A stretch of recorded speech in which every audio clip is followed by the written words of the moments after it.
Perhaps the greatest lie ever perpetrated on populations all over the world is the condensation trail lie.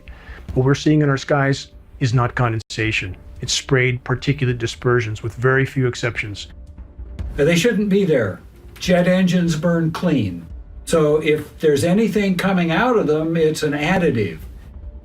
They're absolutely not contrails. Contrails do not linger, dissipate, and go into cloud coverage, period, in the report. And I kept saying to people, what is this? Because now the sky is no longer blue, it's starting to turn gray. And what I found was kind of like it was not socially acceptable. We're all going to pretend this is not really happening. And I thought, oh, this is very bad. Most are unfamiliar with a science term called global dimming. That term refers to the amount of direct sunlight that no longer reaches the surface of the planet due to light scattering particles that are building up in the atmosphere. And although many of these particles are from industrialized pollution, the larger majority are from the ongoing climate engineering solar radiation management operations.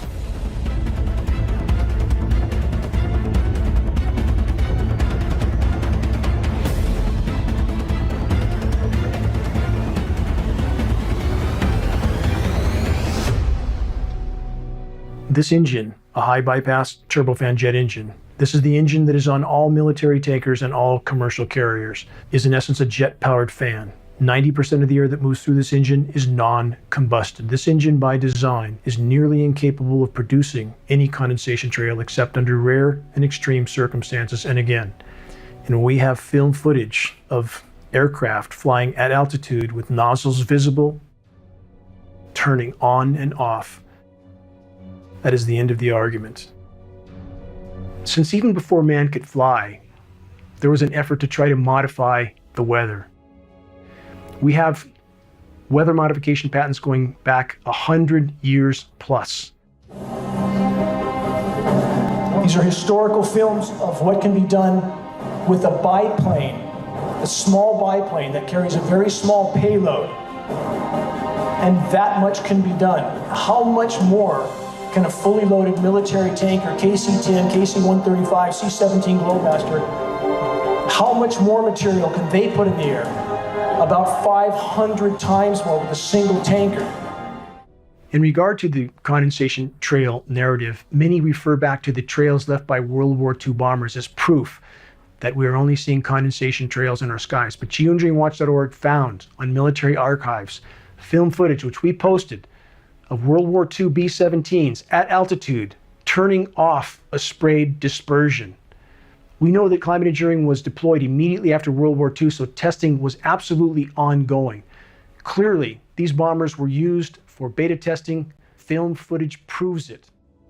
Dane, we've addressed this a little bit in the past, but where does the money come from? What you're talking about is a multi-billion-dollar operation to manipulate climate, weather warfare worldwide. Where's the money coming from for this? Is this through the military? Is this black budgets? Is this black budgets around the world? Like, how does this work? Yeah, it's way more than that, Mary. And the scope and scale of a planetary climate engineering Manhattan project is way into the trillions. And that comes from printed money from thin air. And those who know how the monetary system works and why we disconnected from any sort of backing for the monetary system in 1913, it's so that those who print the money, who are in control of all of it, elected officials, I don't care how high the office, they run all of it. They control militaries, thus they control countries, they control media. They can print literally whatever they want for whatever they want. And when anybody threatens that, for example, when Dubai, a year and a half ago, something like that, said they were going to disconnect from the dollar. Again, the dollar is the global reserve currency, which was ensured as part of the agreement after World War II, after the 2 cities of 100,000 innocent people each were wiped out by nuclear bombs. It's interesting that Americans don't really think twice about that. The U.S. proved it not only had nuclear bombs, it was willing to use them on innocent civilian cities in spite of the fact Japan was already beaten, just looking for a way to surrender. And Americans don't question that. They wave their flags like that's some sign of freedom and democracy to nuke 2 innocent cities of 100,000 people each. After World War II, it was clear the world needed a new financial system. The gold standard was considered too rigid, but at the same time, economists were worried that countries would devalue their currency to boost exports. For this reason, 44 countries sent delegates to a conference held in Bretton Woods, New Hampshire, as of the 1st of July 1944. The US, which held 2/3 of the world's gold reserves after the war, was obviously the most influential player, and ultimately, all currencies ended up linked to the dollar, and the dollar was linked to gold. One important concern arose, though. If a country goes through an economic crisis, how can it get out of it without devaluing its currency? To address this issue, two institutions were created. One, the International Monetary Fund, which was supposed to lend money to countries that are in trouble and cannot attract financing from other sources. Two, the International Bank for Reconstruction and Development, which is now called the World Bank and was supposed to help less developed countries grow. Unfortunately, as good as it may have sounded on paper, the Bretton Woods system didn't survive because the United States kept running deficits to fund various projects, and therefore the amount of dollars in existence kept increasing while the gold reserves of the US kept shrinking, as more countries demanded gold in exchange for their dollars. As such, on the 15th of August 1971, Nixon officially announced that dollars would no longer be convertible to gold, thereby putting the final nail in the coffin of the Bretton Woods system. But part of the agreement was the dollar, again, being the global reserve currency. So those who print dollars can print whatever they want for whatever they want. No accountability. You know, the Pentagon's missing something like $30 trillion in the last 30 years. Where did that even come from? How much don't we know about? So again, this is black ops money, period. Like, the degree that this cancer is in control at this point cannot be overstated.